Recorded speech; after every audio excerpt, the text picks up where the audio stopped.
bani pentru ce? Un leu? Pentru ce să Pune să cânte. Bă, știi să cânti? Îți dau eu 1 leu dacă știi să cânti. Să cânte ce, frate? Știi să cânti orice? Nu știu. Știi să cânti? Păi știi să cânti? Păi ia, dacă știi să cânti, îți dau 1 leu.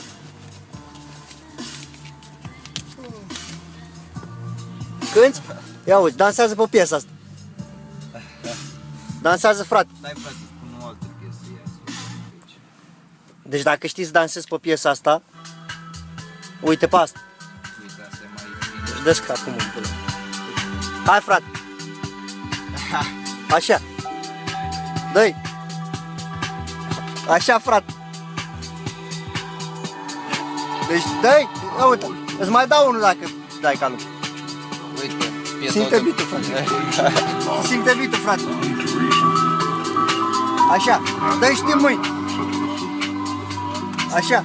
Așa. Așa, frate. Dă-i. Ia, fii atent că începe acum. Ia, frate. Dă-i. Ăla-i. Ăla-i să moară, mă. Dă-i știi.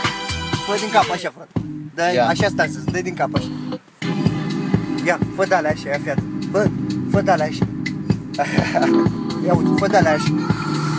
Mai dă, frate. Ia.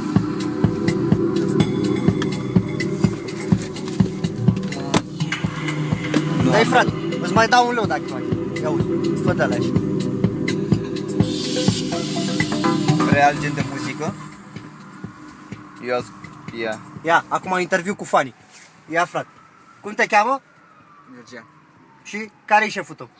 El. El? El e șeful tău? Vai, ce Am ai, înțeles, frate. Dar de ce sunt eu șeful? Dar de ce el e șeful tău? Dar nu vreau Are să mașina bună de aia. Are mașina bună, prinde. Câți cai are? Vreo 20 km. 20 de kilometri? Da. Câți cai are, frate? 90. 90. Am înțeles. Da, frate. Hai să dansăm iar acum. Hai. Ia uzi. Așa, frate.